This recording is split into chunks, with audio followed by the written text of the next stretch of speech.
बिस्मिल्लाहिर्रहमानिर्रहीम। अस्सलाम वालेकुम। मेरे बचपन में ही मेरे वालिद साहब का इंतकाल हो गया था। मेरी वालिदा अक्सर बीमार रहती। हमारा कोई भी जरिया आमदन नहीं था। रिश्तेदार मेरी माँ की थोड़ी बहुत मदद कर देते। मेरे ताया के लड़कों का सऊदी अरब में अपना कारोबार था। मैंने अपने बड़े कजन को कहा कि मुझे भी अपने साथ सऊदी अरब ले जाए ताकि मैं अपनी माँ का सहारा बन सकूं। इस वक्त मेरी उम्र 20-22 साल के करीब थी। फिर मेरी अम्मा ने ताया से गुजारिश की कि मेरे बेटे को भी अपने साथ सऊदी अरब ले जाए। ताया मान गए। उन्होंने जल्दी में मेरे कागजात मुकम्मल किए और हम सऊदी अरब रवाना हो गए। सऊदी अरब जाकर मेरे ताया जान बोले, बेटा यहाँ तुम्हें हर किस्म का काम करना पड़ेगा। मैंने तुम्हारी नौकरी का बंदोबस्त कर लिया है। तुम्हें एक अरबी के पास मुलाजमत के लिए भेज रहा हूँ। इसकी बीवियों के छोटे मोटे कामों के लिए इसे लड़के की जरूरत है। तुम्हारी उम्र कम है और कद-काठ भी ऐसा है कि वो तुम्हें आसानी से नौकरी पर रख देंगे। नौकरी का सुनकर मैं खुश हो गया। अभी चंद दिन हुए थे यहाँ आए हुए और फिर काम भी मुश्किल ना था। तायाजान ने ये भी कहा, तुमको वहाँ एहतियात से रहना होगा। वहाँ किसी से भी उर्दू में बात ना करना और ना ही ये बताना तुम पाकिस्तानी हो। मैं परेशान हुआ और बोला, मुझे तो अरबी नहीं आती। तायाजान बोले, फिक्र ना करो, तुम अंग्रेजी में बात कर लेना। मुझे तायाजान की बातें समझ में नहीं आ रही थी। बहरहाल उन्होंने मुझे मेरे मुख्तसर सामान के साथ अरबी के घर भेज दिया। अरबी का घर बहुत शानदार था। मैंने ऐसा आलीशान घर पहले कभी नहीं देखा था। घर में बहुत सारे कमरे थे। घर 2 मंजिला था। ऊपर वाली मंजिल पर तो लाइट्स ऑन थी मगर नीचे वाली मंजिल पर अंधेरा था। फिर तायाजान ने मुझे इस अरबी से मिलवाया। वो खुश शक्ल इंसान था मगर इसके चेहरे पर दर्द था। इस अरबी की आंखों को देखकर लगता जैसे अभी अभी रोया है।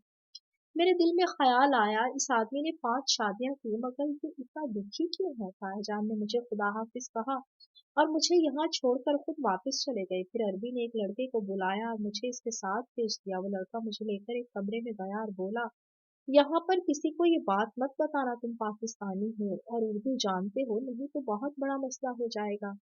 यहाँ रहोगे तो तुम सब जान जाओगे। मैंने हाँ में सर हिलाया। इस लड़के ने कहा, तुम्हें यहाँ सिर्फ अरबी की 5 बीवियों के काम करने के लिए लाया गया है। कभी कभार इन्हें किसी चीज की जरूरत पड़ती है तो वो इन्हें लाकर दे देना। किसी से कोई बात करने या पूछने की जरूरत नहीं। इस लड़की ने कहा, अरबी की सबसे कम उम्र बीवी को अरबी ने तलाक दे दी है मगर वो इसी घर में नीचे वाले पोर्शन में रहती है।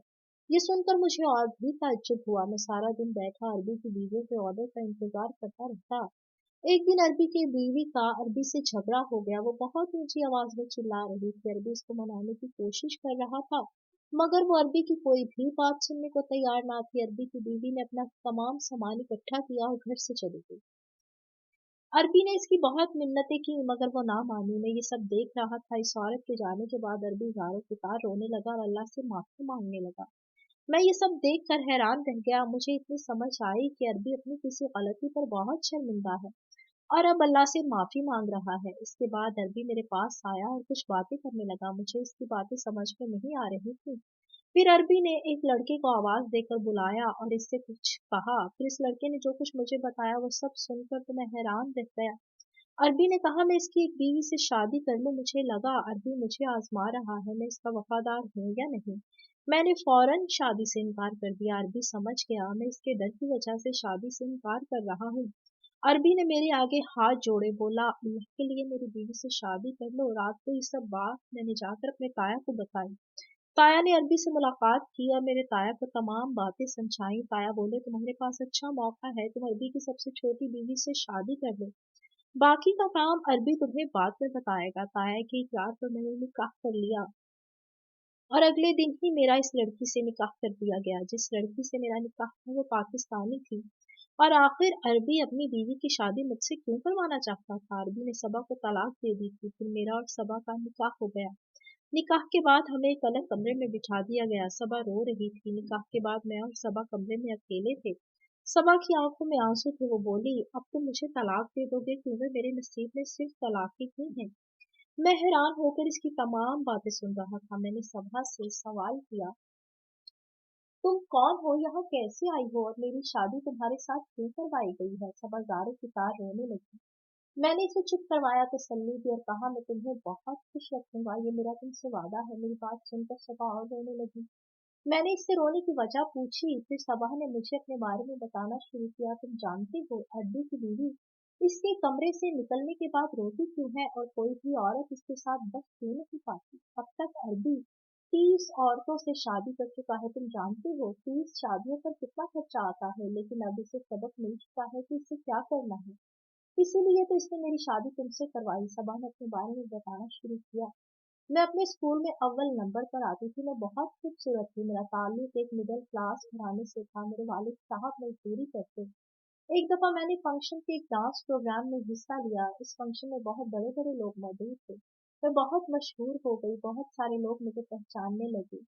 मैं दिखने में भी बहुत खूबसूरत थी। मेरी तस्वीरें अखबारों में छपने लगी। एक दिन हमारे घर में दो औरतें आईं और अब्बा से कहा, हम आपकी बेटी का इंटरव्यू करना चाहते हैं। मेरे वालिद साहब बहुत लालची थे। इन औरतों ने ऐसा जाल बिछाया कि मेरे वालिद साहब इसमें फंस गए। उन्होंने अब्बा से कहा, हम आपकी बेटी को सऊदी अरब लेकर जाना चाहते हैं। वहाँ इसे तालीम दिलवाएंगे और अच्छी नौकरी भी देंगे और तनख्वाह भी अच्छी होगी। मेरे वालिद साहब मान गए। उन्होंने मेरे मामूली कागजात बनवाए और अपने साथ सऊदी अरब ले गए। मैंने तो अपनी पढ़ाई को लेकर बहुत सारे ख्वाब सजा रखे। एयरपोर्ट पर ही हमारे इस्तकबाल के लिए एक लड़की मौजूद थी। वो मुझे एक खूबसूरत सफेद रंग के होटल में लेकर गई। यहाँ पर बहुत रोशनियां थी। लड़के छोटे छोटे कपड़े पहनकर घूम रही थी। मैंने ये सब पहली बार देखा था। मेरी आंखें हैरत से फटी की फटी रह गई। ये तो अय्याशी का अड्डा था, लेकिन ये लोग मुझे यहाँ क्यों लेकर आए थे? इस होटल में एक ब्यूटी पार्लर भी था। मुझे वहाँ लेकर जाया गया। उन्होंने मेरे बाल बनाए, मेकअप किया, मुझे बहुत शानदार कपड़े पहनाए। मैं बहुत ही हसीन लग रही थी, बिल्कुल किसी शहजादी की तरह। मुझे तो कुछ भी समझ में नहीं आ रहा था, ये लोग मेरे साथ कर क्या रहे हैं। फिर वो लोग मुझे एक कमरे में लेकर गए। वहाँ बैठकर एक आदमी लेटा हुआ सिगरेट पी रहा था। इस रात इस आदमी ने मुझे बर्बाद कर दिया। ये सब किया धरा इसी आदमी का था। इसी ने किसी अखबार में मेरी तस्वीर देखी और हासिल करने की ठान ली। इसने मेरे माँ बाप के बारे में सब पूछ गछ की कि मैं एक मिडिल क्लास फैमिली से ताल्लुक रखती हूँ। मेरे माँ बाप इसका कुछ नहीं बिगाड़ सकते। वो आदमी हर महीने मेरे माँ बाप को अच्छी खासी रकम भेजता। फिर एक दिन अरबी बोला, मैं तुमसे शादी करना चाहता हूँ। वो तो अरबी बोलता और मैं उर्दू में बात करती। इस अरबी ने मुझसे निकाह कर लिया। वो हर बात अरबी में करता। मुझे इसकी कोई बात समझ में ना आती। एक दिन गुस्से में इसने मुझे तलाक दे दी और यहाँ बंद कर दिया। मैं दिन रात रोती रहती और अपने अल्लाह से मदद मांगती। फिर अल्लाह ने इसे ऐसी बीमारी लगा दी कि कोई भी औरत इसके साथ नहीं रहती, इसे छोड़ देती है। इसे अब एहसास हुआ है कि जो कुछ मेरे साथ किया, अल्लाह ने इसे इन सब की सजा दी। इसी ने अरबी ने मेरी शादी तुमसे करवाई तो अपने किए पर पछता रहा है। अगर आप हमारे चैनल पर नए हैं और आपको ये स्टोरी अच्छी लगी तो काइंडली हमारे चैनल को सब्सक्राइब कर लें। Thank you.